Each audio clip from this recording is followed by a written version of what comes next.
అట్లా నేను అన్వయించుకున్నాను ముందు. జీవాళి అనగానే కరెక్ట్గా అక్కడ తంపురు ఉంది పుస్తకం మీద. చాలా సంతోషం వేసింది నాకు. ఈ రకమైన అవకాశాన్ని నాకు ఇచ్చి ముందుకు వీళ్ళ కుటుంబ సభ్యులందరికీ కూడా నేను కృతజ్ఞతలు తెలుపుకుంటున్నాను. ముఖ్యంగా శ్రీమతి రాజ్యలక్ష్మి గారు, ఈ బుక్ రావాలంటే ఆవిడ సహకారం చాలా ఉంది, ఇంకా ఉంటూనే ఉంటుంది ఎప్పుడూ. ఇంకా ఇటువంటి పుస్తకాలు ఎన్నో ఆయన చేస్తూ ఆవిడ సహకారంతో చేస్తూ ఉండాలని నేను మనస్ఫూర్తిగా కోరుకుంటున్నాను. సెలవు.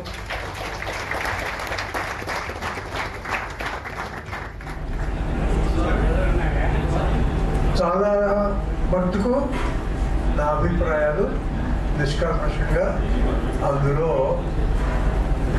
ఎవరు అందరూ ఒప్పుకుంటారా లేదా అనేది పట్టించుకోకుండా రాశారు. ఇది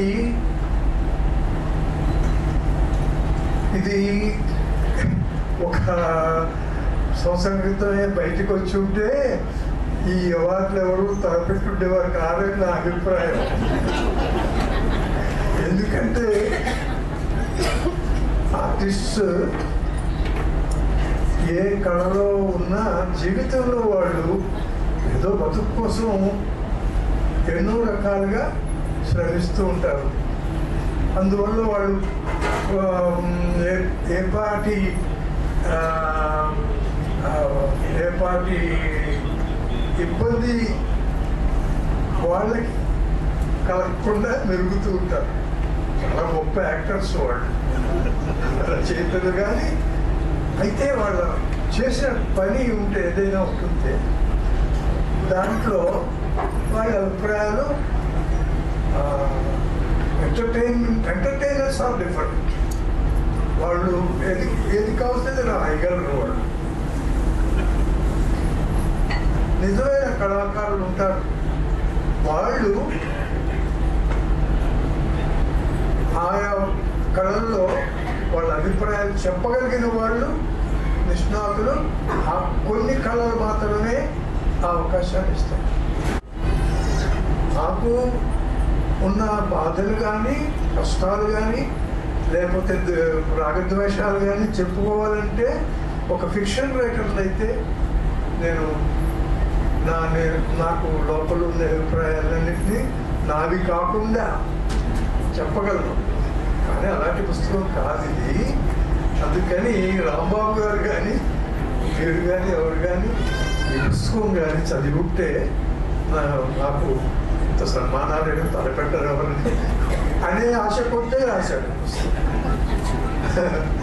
అందుకని చాలా సంతోషంగా ఉంది నాకు. ఈ కచేరీలు అంటే మా సంగీతం విద్య అది మాస్టర్ చేయడం, చమత్కారం చేయడం, ఇవన్నీ సంగీత విద్యలో చాలా అరుదైన అచీవ్మెంట్స్. సామాన్యమైన సాధన కానీ సామాన్యమైన అభివ్యక్తి కానీ వాటికి ఆ స్థాయికి అందదు.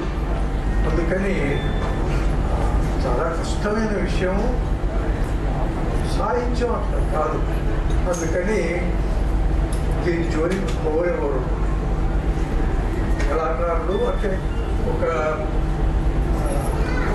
పెయింటర్స్ కానీ మ్యూజిషియన్స్ కానీ యాక్టర్స్ కానీ వాళ్ళ అనుభవాన్ని రాసుకోవడానికి నిజంగా న్యాయంగా రాయడానికి చెప్తారు. నేను అలా చెక్కలేదని అనుకుంటున్నాను. చాలా మీరు చదువుతాను. ముఖ్యంగా ఏమిటి మా కోరిక ఏంటంటే అందరూ ఈ పుస్తకం తీసుకోవాలి. మేము ఇక్కడ ఉండే వాళ్ళందరూ మీరు ఒక కుటుంబానికి ఒక పుస్తకం తీసుకోండి. కుటుంబంలో 5 6 ఇక్కడ ఉన్నవాళ్ళు కూడా 5 తీసుకుంటే మా పుస్తకాలు చాలా. అందుకని ప్రతి వాళ్ళు ఈ పుస్తకానికి ఏమీ మీరు చెల్లించక్కర్లేదు. నేను అమ్మకానికి పెట్టడం లేదు ఈ పుస్తకాలు. ఇది మేము 600 రూపాయలది పెట్టమని పబ్లిషర్ గారు అన్నారు. అది ఒక ఫార్మాలిటీ. నలుగురు అంటే చదవని వాళ్ళు మిగతా వాళ్ళు కూడా దానికి ఇది ఇంత విలువ ఉందేమో, బరువు ఒకటి ఉంది అనుకోండి. చాలా మంచి లైట్ వెయిట్ పేపర్, చాలా హాయిగా ఉంటుంది చదవడానికి. కానీ 60 రూపాయల వల్ల దానికి బరువు ఉందేమో అని భావం కలుగుతుంది. కాబట్టి పెడదామని అనుకున్నారు, నాకు తెలియదు. అంచేత అందరూ మీరు చదవండి, చదివి చదివితే బాగుంటుంది అనుకుంటున్నాను. నా వాయిద్యం కన్నా, నా పాట కన్నా కూడా ఏమైనా ప్రాయమని అడగడు, తర్వాత చదివితే వాయించమని అడుగుతారేమో అని ఒక ఆశ కూడా. నేను కోరేది ఏంటంటే ముఖ్యంగా మీరందరూ చెప్తున్నానండి, కూర్చోండి.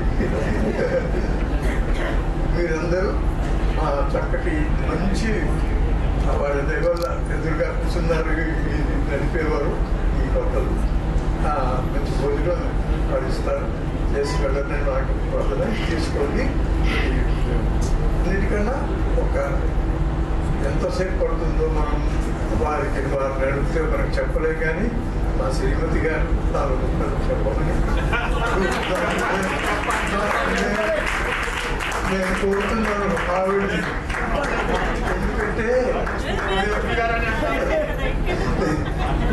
ఏం లేదు, ఎందుకంటే మొదటి శ్లోక ఆమె కదా, మాత్రం చాలా తప్పులు ఈజీగా చెప్తారు మనం చేస్తాం. ఇందులో తప్పులే కాదు, కానీ వెళ్తుంటే చెప్పగలిగే గురువుల తర్వాత మన ఆత్మబంధువులే కదా. అందుకని ఆమె కూడా ఈ తర్వాత భోజనం ఆవిడ నన్ను చేస్తుంది, ముందు భోజనం చేస్తుంది.